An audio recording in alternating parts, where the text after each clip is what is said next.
8. Keep your eye on the ball, yelled Fred. Choke up a little. Follow through. Meet the ball. Don't try to kill it. Just meet the ball. Ready? The stable boy looked completely confused, but he nodded yes and gripped Fred's oak stick in a pretty good imitation of a batting stance. Fred stood on a mound at the bottom of a tall, dark stone tower connected to the castle wall. Okay, here's the pitch. Fred lobbed our homemade baseball gently toward home plate. The stable boy swung as hard as he could and missed by a mile. I caught the ball and Sam yelled, "Strike 3, you're out." All of the boys cheered and began racing around the bases and yelling, "One home run, Babe Ruth, Detroit Tigers, Bo Nose." Fred walked off the mound and met us at home plate. "Do you think I didn't explain enough? Methinks maybe you explained too much, Sir Fred," said Sam. The guys kept circling the bases, jumping and yelling as they crossed home plate. "Full count. Infield fly. Suicide squeeze." "Oh man," said Fred, "this is never going to work. We have got to get out of here. This is like the Stone Age. Those guys at the banquet last night hadn't even heard of TV. "Gosh, what a surprise," I said, "considering that TV won't be invented for another 1,000 years or so." 1,000 years? I can't live without TV for 1,000 years, said Fred. "And did you get a whiff of those people at the banquet?" asked Sam. "I don't think the shower has been invented yet either." "I don't know," I said. "I think the smell might have been coming from the food." The stable boys slowed down and sat on the grass around us. "Ninth inning? Ball 4? Kill the ump? That's it, guys. Game over," said Fred. Sam looked at the castle walls around us. No TV, no cheeseburgers. We are 3 20th-century guys time warped into the Middle Ages. Score: Squires of the Round Table, 28. Time warp trio, 0. "Hey, nice name," I said.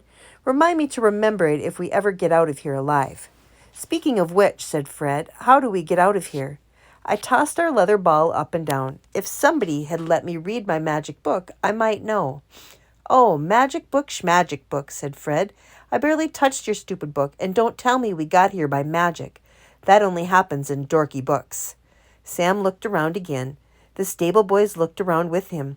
"But if we did get here by magic, wouldn't we get back home the same way?" "Exactly," I said. "So all we have to do is find someone who knows magic." We looked at the guys sitting around us. None looked particularly magical. "Ah, forget that magic jazz," said Fred. "King Arthur said he'd make us Knights of the Round Table tonight. Let's do something useful while the sun is still up. Joe, you pitch, I'll hit, and tomorrow we'll explain how TV works." Sam rolled his eyes. I walked out to the mound. Birds tweeted. The sun shone warmly. It was nice in Camelot, but Fred was right. We had to get out of the Middle Ages before we went 20th century crazy. Sam crouched behind the plate. Hum it, Joe." I wound up and fired my best fastball down the middle. Fred swung his oak bat and crushed it.